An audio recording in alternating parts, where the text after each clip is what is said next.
رانی کھیت ایک مہلک مرض ہے۔ یہ مرغیوں اور چوزوں کے علاوہ باقی پرندوں، طوطے، کبوتر اور باقی تمام پرندوں پر حملہ آور ہوتا ہے۔ بسم اللہ الرحمن الرحیم۔ السلام علیکم ویورز، سب سے پہلے آپ سب بہن بھائیوں کو جمعہ مبارک ہو۔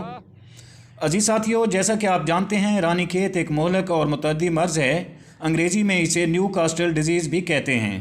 یہ سب سے پہلے انڈیا کے علاقے رانی کھیت کے مقام پر دیکھنے کو آیا تھا۔ اس مناسبت سے اس بیماری کو رانی کھیت کہتے ہیں۔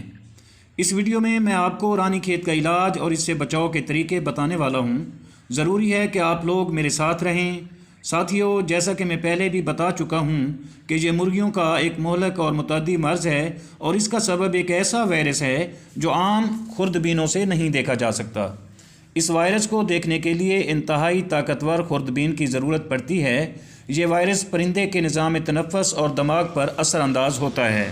ساتھیوں، اس بیماری کا اٹیک اکثر جو دیکھنے کو آتا ہے وہ فروری، مارچ اور اگست ستمبر میں زیادہ شدت اختیار کرتا ہے اور دیکھتے ہی دیکھتے تمام پرندوں کو اپنی لپیٹ میں لے لیتا ہے۔ رانی کھیت کے حملے میں تقریباً 10 سے 90% تک پرندے مر جاتے ہیں، اور جو پرندے اس بیماری سے بچ جائیں ان کی پیداواری صلاحیت بے حد متاثر ہوتی ہے اور اقتصادی لحاظ سے وہ نفع بخش نہیں رہتے۔ اس لیے ضروری ہے کہ زندہ بچ جانے والے پرندوں کو بھی فارم سے طلب کر دیا جائے۔ عزیز ساتھیوں، اس بیماری میں پرندوں کو کھانسی آتی ہے، پرندے ہانپتے ہیں اور سانس لیتے وقت خرخراہٹ کی آواز پیدا ہوتی ہے۔ ناک اور منہ سے لیسدار رطوبت خارج ہوتی ہے اور پرندوں کی آواز بیٹھ جاتی ہے، اور بعض چوزوں کی تو آواز بالکل ہی بند ہو جاتی ہے۔ پرندوں میں غیر فطری حرکات پیدا ہونا شروع ہو جاتی ہیں، جیسا کہ چکر کاٹنا، پیچھے کی طرف ہٹنا، سر کے بل الٹ جانا وغیرہ وغیرہ۔ تو ساتھیوں، اب اس مرض کے علاج اور اس مرض سے بچاؤ پر بات کرتے ہیں۔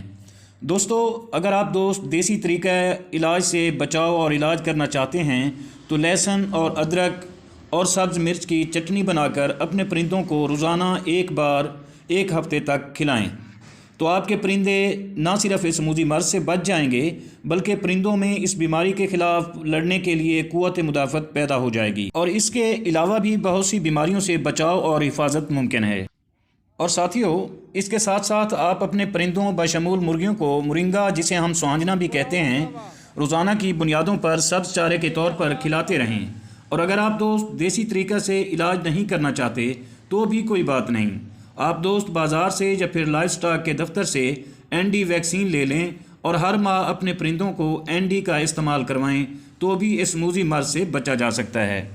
تو ویورز، امید کرتا ہوں کہ آپ کو میری یہ کوشش پسند آئی ہوگی۔